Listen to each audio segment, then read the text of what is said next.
Sean bienvenidas a esta tercera parte sobre la capacitación de construcción del discurso y oratoria que estamos dando en el marco de la Escuela Nacional de Mujeres Priistas.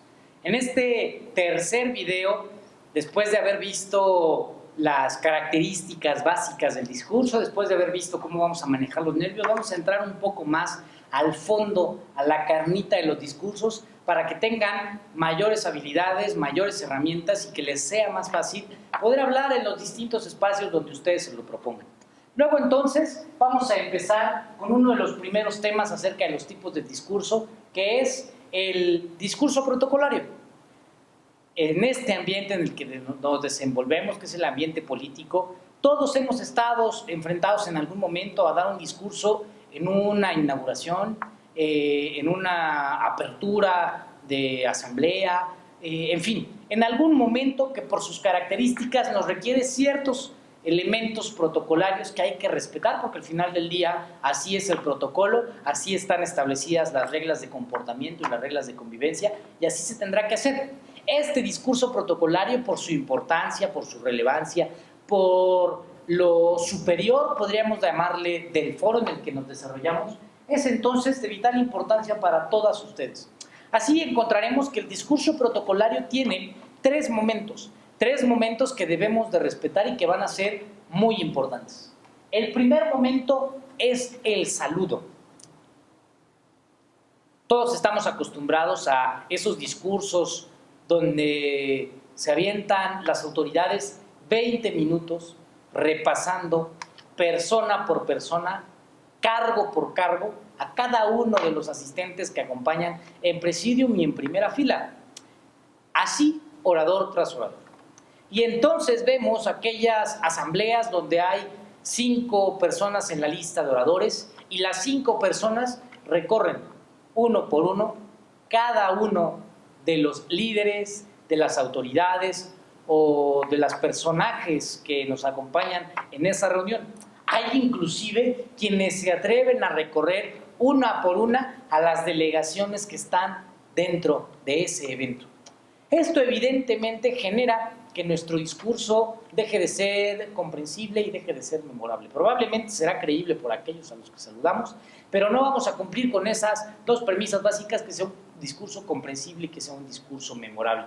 ¿Por qué? Porque es aburrido, porque es tedioso y por supuesto porque genera un distanciamiento impresionante entre el orador y el auditorio.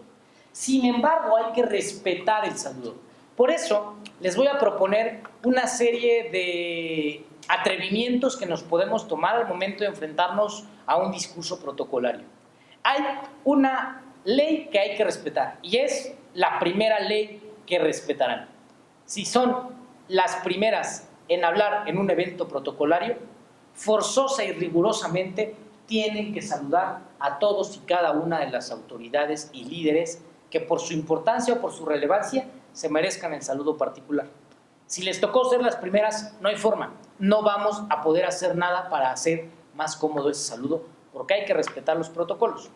Si no nos tocó ser los primeros en participar, hay 3 tipos de saludo que podemos implementar.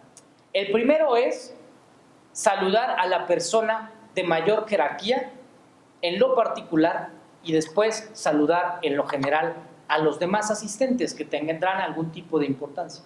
¿Cómo hacemos lo siguiente? Si está en esa asamblea el gobernador constitucional de nuestro estado, le tornamos la atención de saludar al gobernador constitucional del estado, a quien le reitero mi agradecimiento por estar acompañándonos en esta asamblea del partido. Y también extenderles un saludo a todas las autoridades y líderes del partido y del gobierno que nos acompañan. De esta manera, no dejo de tener el protocolo con la persona que ostenta la mayor importancia dentro del foro y también no dejo de tener la atención para con los demás. Por ejemplo, si está el presidente del comité directivo estatal como la única autoridad relevante, saludo a él y después extiendo un saludo para regidores, secretarios, presidentes de organismos, de organizaciones, de sectores, en fin. De esta forma voy a reducir y a concentrar mi espacio de salutación y voy a dejar de hacerlo tedioso para el público, porque al final del día ya hubo una persona que me antecedió en el uso de la voz que los mencionó a todos y cada uno de ellos. Una segunda estrategia al momento de utilizar el saludo en un discurso protocolario es concentrar o establecer categorías para las personas que vamos a saludar. Por ejemplo, en lugar de mencionar diputado por diputado, categorizo saludando a los diputados locales y diputados federales que nos acompañan en esta apertura de los foros en pro de crear el plan de trabajo del partido. O categorizar en función de a todos los liderazgos juveniles y a todos los dirigentes de sectores y organizaciones. Y ya no tengo que mencionar uno por uno, sector por sector, o uno por uno, joven por joven. O si hay varios participantes de la CNC, de la CTM y de la CNOP, en lugar de mencionarlos uno por uno, menciono solamente a quienes nos acompañan por parte de la CNC, quienes nos acompañan por parte de la CNOP, quienes nos acompañan por parte de la CTM. De tal suerte que si yo categorizo, reduzco de manera muy importante la cantidad de tiempo que me gasto en el saludo.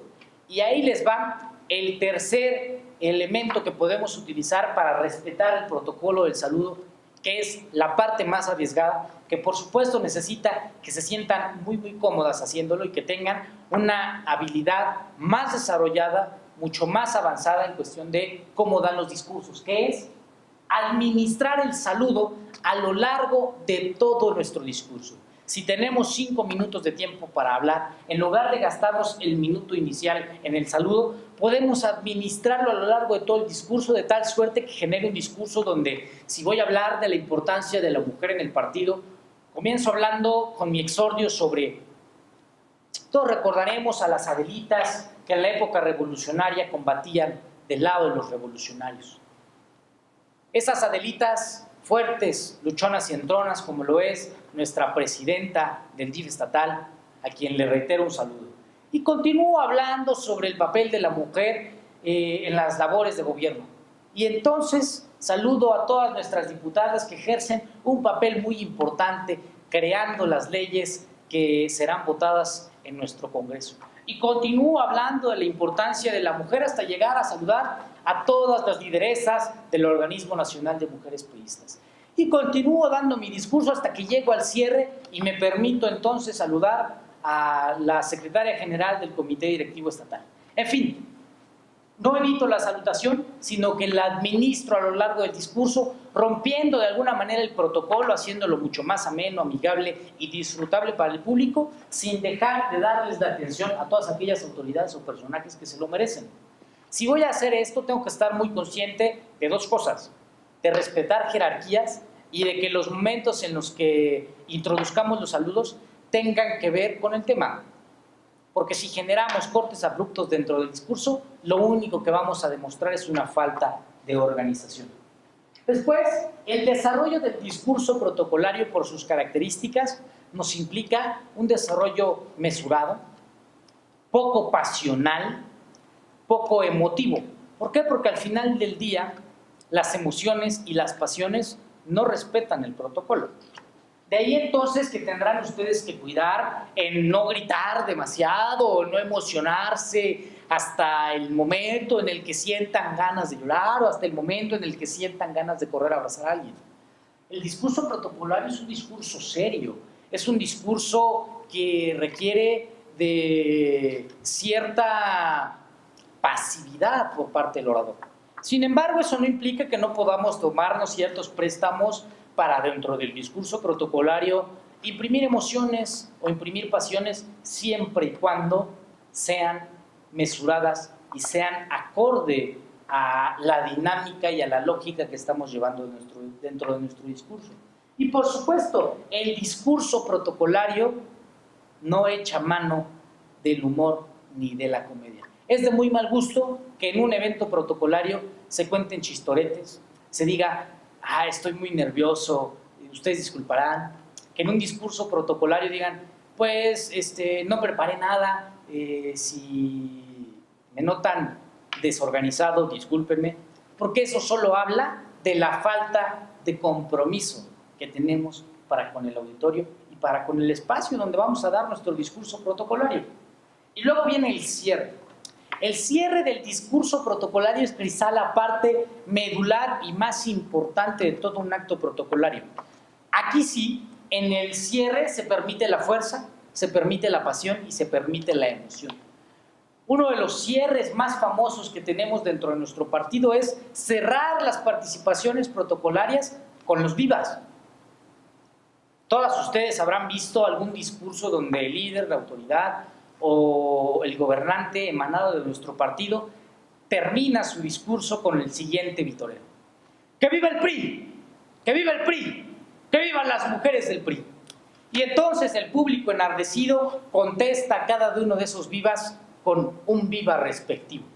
Eso sí se vale en el discurso protocolario, porque es parte de la esencia política que engloba a nuestro partido.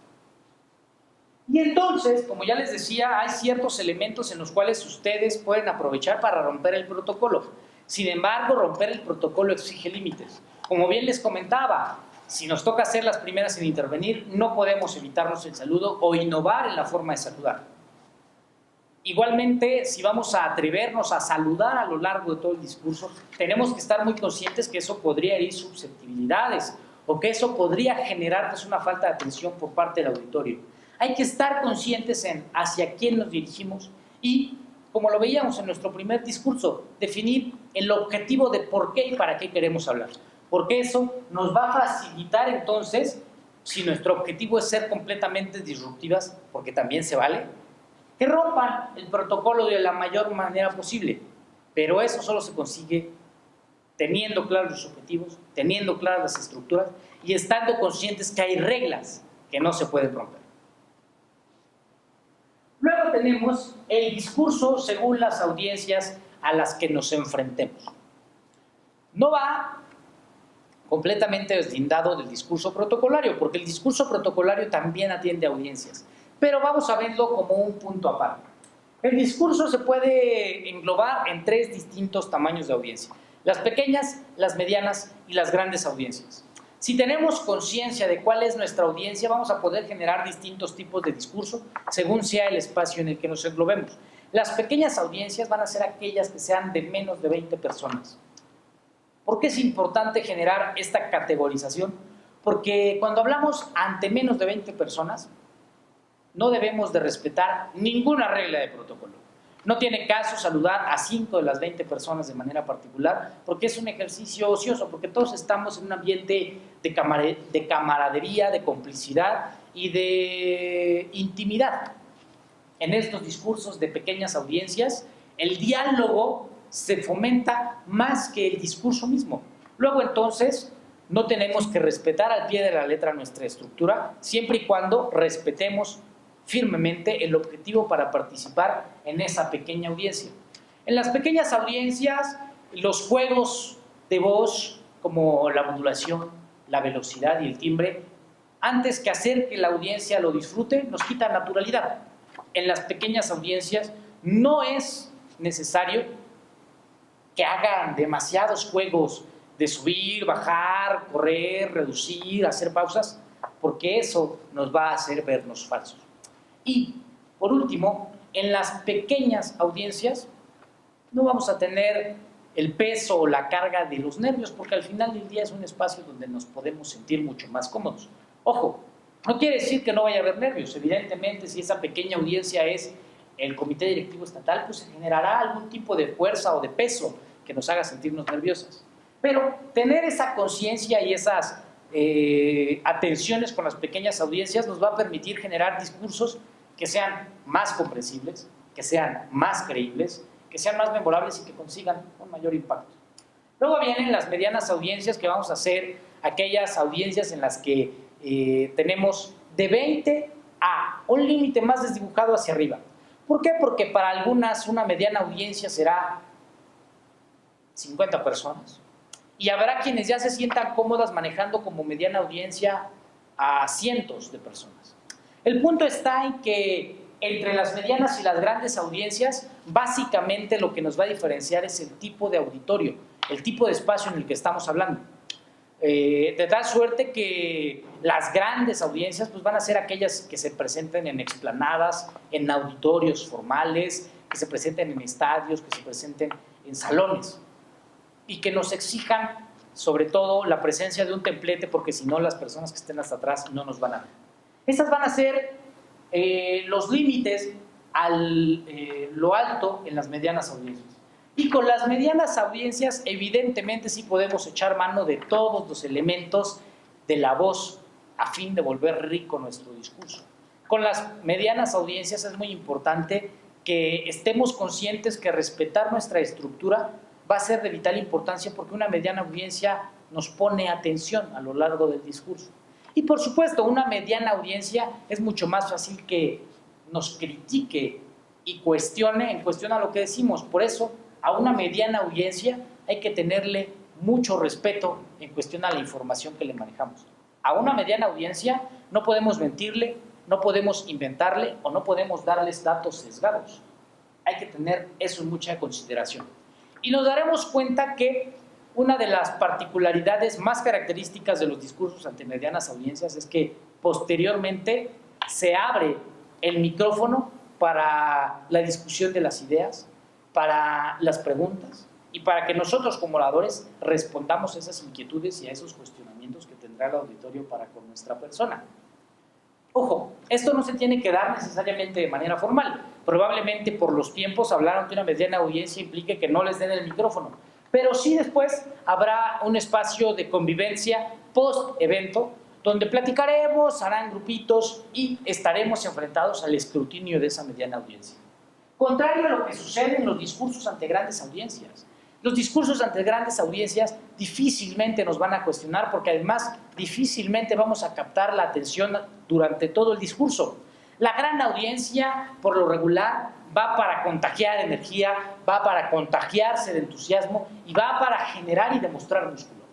En los discursos ante grandes audiencias hay que entonces apelar a las emociones, apelar a hacer a las personas sentir y generar objetivos muy particulares que puedan aplicarse al total de las audiencias. ¿Por qué? Porque en las grandes audiencias tenemos un auditorio muy heterogéneo. Tenemos desde niños, desde jóvenes, desde adultos mayores, tenemos de todos los estratos sociales, tenemos de todos los niveles educativos, y eso implicará entonces que nuestro discurso busque ser lo más comprensible posible.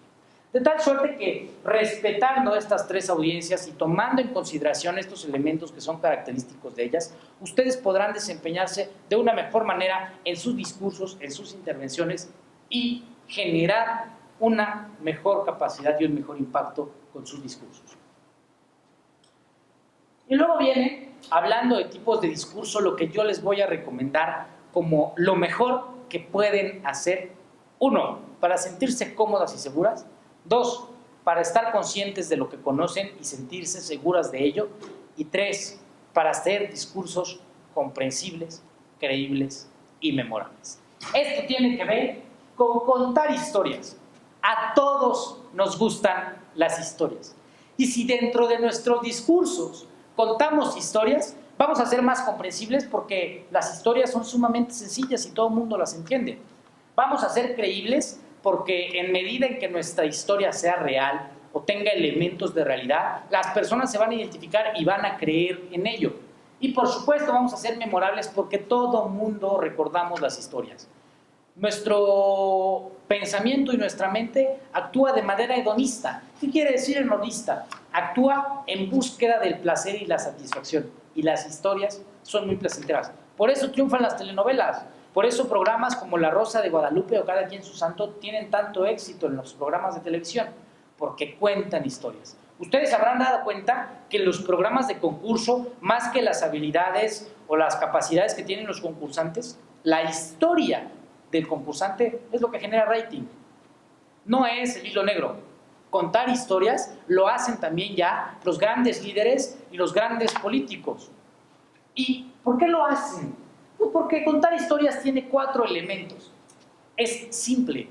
Todos tenemos la capacidad de contar historias. El cuento que le cuentan a sus hijos antes de irse a dormir, el cómo le contamos a la vecina lo que sucedió en el bautizo, el cómo le contamos alguna mentira a nuestra pareja, porque también esa es una forma de contar historias. Es muy simple. Todos podemos contar historias. Las historias perduran. Es mucho más fácil recordar enseñanzas a partir de fábulas y moralejas, porque nuestra mente, al sentir placer, va a guardar eso en espacios de nuestra memoria que son de más fácil acceso y por lo tanto las historias van a perdurar. Las historias contagian. Cuando a ti te cuentan una buena historia, te cuentan un buen chiste, te cuentan una buena anécdota, te sientes con ganas de compartirlo a los demás. A todos nos habrá pasado que en nuestro trabajo nos contaron una anécdota chusca, chistosa o irreverente y llegamos a nuestra casa con el deseo de contarla mientras estamos cenando. A todos nos habrá pasado que nos llegaron con un buen chisme de la colonia y sentimos esa fiebre o esa necesidad de contarlo para que el chisme se reproduzca. Es decir, las historias se contagian. Y por supuesto, un último elemento, las historias se recuerdan. Los grandes discursos de los grandes políticos, esos que vemos en los libros, esos que vemos en las revistas, son discursos que se recuerdan porque contaban historias. Ojo, contar historias no implica necesariamente tener una narrativa constante. También se puede contar historias desde lo abstracto. Se puede contar historias con frases. Uno de los discursos más memorables, por ejemplo, es aquel discurso que pronunciara el presidente de los Estados Unidos en Berlín, frente al muro de Berlín, y decía: yo soy berlinés. Esa frase, yo soy berlinés, cuenta una historia. Cuenta la historia del sentirse un ciudadano más dividido por un muro que dividía familias, que dividía negocios y que dividía a una sociedad entera. Por ejemplo, el discurso célebre de Martin Luther King, donde decía: yo tengo un sueño. Ese yo tengo un sueño ya es una historia en sí misma, porque ya nos obliga a la reflexión de qué sueña Martin Luther King, y que además lo desarrolla dentro de su discurso contando la historia de su sueño. Ustedes recordarán también el gran y célebre discurso de Luis Donaldo Colosio, donde ver un México con hambre y sed de justicia también nos está contando una historia. Entonces, es fácil contar historias, atrévanse a contar historias dentro de su discurso y vamos a ver cuál es la mejor manera de contar historias. Las historias las encontramos en cualquier lado, en cualquier momento. Cualquier situación, cualquier escenario, cualquier anécdota, cualquier suceso es digno de contarse y es digno de constituirse en una historia.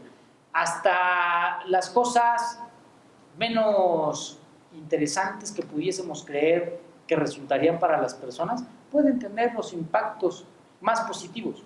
Una de las grandes historias que en el ejercicio de la política se destacan como un gran ejemplo de historia es, por ejemplo, aquella que dice que en algún momento, en una cena que se ofrece en la Casa Blanca, Michelle Obama se pasó varias horas platicando con el chef responsable de preparar la cena. Al terminar aquella festividad en la Casa Blanca, se acerca a su esposo, el presidente de los Estados Unidos, Barack Obama, y le pregunta: oye, Michelle, ¿quién era ese individuo? Oh, pues un exnovio de la juventud. A lo que Obama le contesta: imagínate, si tú te hubieras casado con ese exnovio de la juventud, probablemente serías la esposa de un cocinero. A lo que Michelle le responde: te equivocas, Obama. Muy probablemente ese hombre sería presidente de los Estados Unidos de América. Esas historias coloquiales nos generan entonces que el discurso se vuelva mucho más rico y mucho más atractivo. Ustedes, por ejemplo, se habrán dado cuenta de la forma en la que las historias se vuelven discursos cuando le damos peso a los momentos, a las emociones o a los escenarios. Se habrán dado cuenta en alguna inauguración de alguna obra pública, en la entrega de apoyos, en la entrega de recursos, cómo contar cómo fue que llegamos a ver que había la necesidad de construir una carretera porque Juan Pérez tenía todos los días que caminar 2 horas para llegar a su escuela y eso implicaba que se levantara más temprano, que tuviera mayor desgaste físico y que no pudiera concentrarse lo mejor en su escuela. Y construirle esta carretera permitió que el transporte público pudiese llegar hasta su localidad y que ya no tuviera que trasladarse 2 horas caminando, sino solamente media hora en combi. Esas historias también generan muy buenos discursos. Encontramos historias en todo lugar y en todo momento. Y entonces, para contar esas historias que encontramos en todo lugar y en todo momento, para hacerlas verdaderamente ricas, para hacerlas verdaderamente memorables, tienen que tener o tienen que contarse desde 3 elementos. Si contamos historias desde los temores, desde el temor que sienten las personas, vamos a poder mover esa fibra sensible que lo va a hacer sentir en algún momento de miedo. Ojo, siempre y cuando le demos la solución o la protección ante ese temor. Contarlas a partir de los deseos. Quiere decir que contemos historias a partir de lo que la gente quiere, de lo que la gente aspira, de lo que a la gente la mueve. Porque esos deseos nos van a permitir una mayor identificación. Y por supuesto, las historias tienen que ir vinculadas con las emociones. Historias alegres tendrán que contagiar alegría. Historias tristes tendrán que contagiar tristeza. Y de esa forma, nuestras historias se van a volver mucho más ricas para que las personas las recuerden. Luego entonces, atrévanse a contar historias, atrévanse a generar esos grandes discursos que generen las historias que puedan volver más rico, más comprensible, más creíble y más memorable nuestros discursos. Y practiquen historias, cuenten historias a sus hijos, cuenten historias a sus parejas, cuenten historias con sus vecinos, cuenten historias que nos permitan ir facilitando ese ejercicio de contar. Y bueno, ya que llegamos a esta parte de sentirnos cómodos con las historias, hay que respetar a la audiencia. Está prohibido contar historias largas. De nada nos va a servir o pocos resultados va a tener que contemos una muy buena historia si nos alargamos contando demasiados detalles, narrando demasiados hechos, describiendo demasiado a los personajes o enarbolando o garigoleando muchísimo esa historia. Están prohibidas las historias largas. Una buena historia, para dar un buen discurso, dura 2 minutos. Y de ahí nos desarrollamos con los demás puntos de nuestra estructura. Pero las historias largas, contrario a lo que podríamos pensar, no sirven. No vamos a contar cuentos, vamos a ver discursos y entonces ese es el reto. Como ejercicio, empiecen a escribir historias, empiecen a contar historias. Siéntanse cómodas contando historias. Verán que poco a poco se van a dar cuenta de más mejores historias, de historias más impactantes y de cómo disfrazarlas un poquito, porque también se vale disfrazarlas para generar más emoción, disfrazarlas para generar más atractivo y, por supuesto, mejorar en sus discursos. Entonces ya hemos visto cómo tenemos 6 elementos del discurso, 5, perdón. Exordio, introducción, desarrollo, conclusión y cierre. Ya hemos visto cómo vamos a controlar los nervios de inseguridad, los nervios de alerta y los nervios biológicos. Ya hemos visto cómo construir confianza. Ahora es tiempo de que se atrevan a contar su propia historia. Por mi parte sería todo en este curso de construcción del discurso y oratoria, esperando les haya sido de gran ayuda, que las haya incitado a practicar y a mejorar sus habilidades y que por supuesto se sigan preparando en esta Escuela Nacional de Mujeres Priistas que trae para ustedes el Instituto de Capacitación y Desarrollo Político y el Organismo Nacional de Mujeres Priistas. Muchas gracias.